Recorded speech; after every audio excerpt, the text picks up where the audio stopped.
Hey guys, welcome. Today I'm very excited to be joined by Kelly Bennett-Nowocien.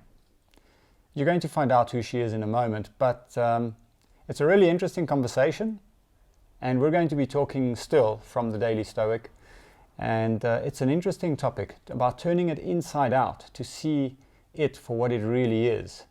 And it's a common theme obviously in the Stoic philosophy, but it's a pretty interesting conversation that we have around it, and we get to see some different insights. I think you'll appreciate her point of view on it, and it'll generally be quite interesting for all of us. So please enjoy. We're going to go into that session. Look out for my frozen face for the first 5 minutes. We had a technical glitch, but it's all part of the fun, right? Let's go for it.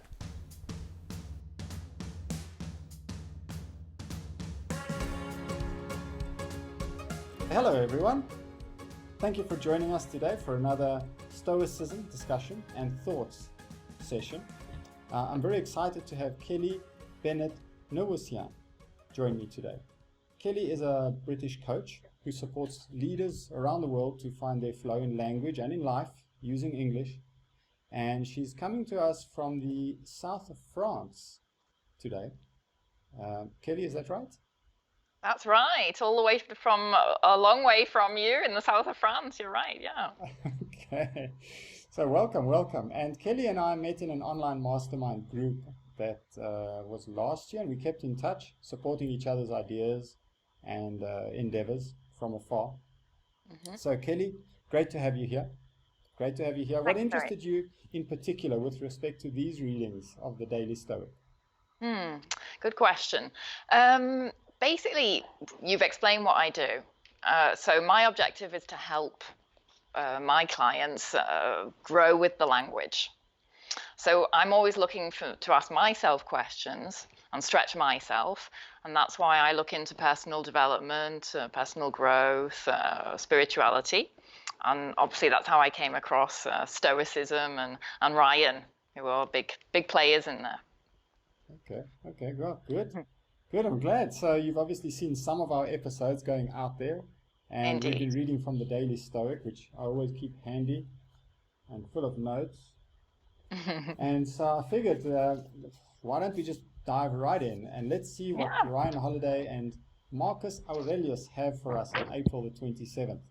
Now, I normally read these meditations each day, but I think it'll actually be pretty amazing if you could read this one.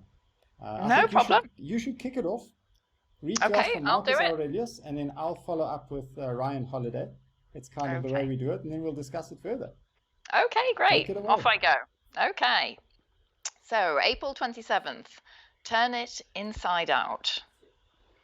Turn it inside out and see what it is like, what it becomes like when old, sick, or prostituting itself.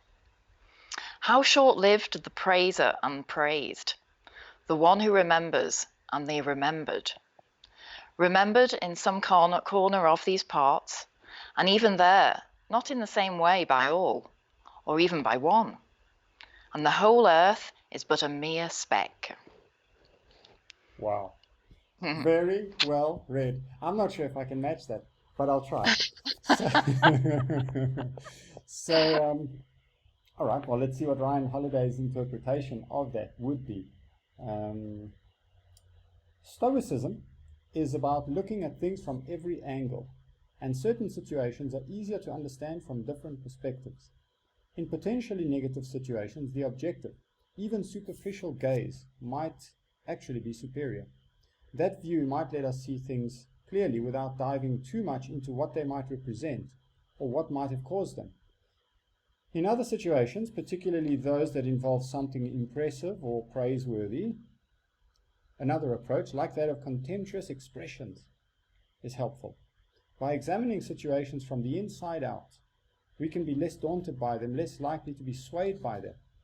Dig into your fear of death or obscurity, and what will you find? Turn some fancy ceremony inside out, and you'll find what? What does it mean? You know? What does it mean? I think sometimes the lesson is obvious, and then at other times one needs to unpack the wisdom as such. Yeah, I agree. I'll tell you what, I think once again, Stoicism is asking us to see what we are looking at and not what it represents. I think that's quite important here. It's probably not as important, the thing that we're looking at, not as important as we think it is, or not as significant as it is. Kelly, what do you make of it? I think I'd start off by saying, well, it's the huge importance of perspective, isn't it? And how do we gain perspective? I think a first step would be to, well, basically step back and take a more observer view, almost like you're an eyewitness.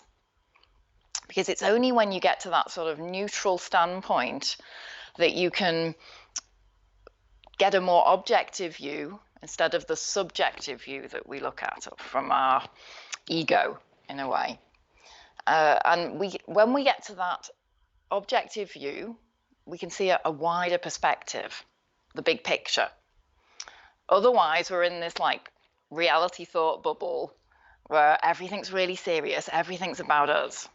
It's too subjective. Yeah. I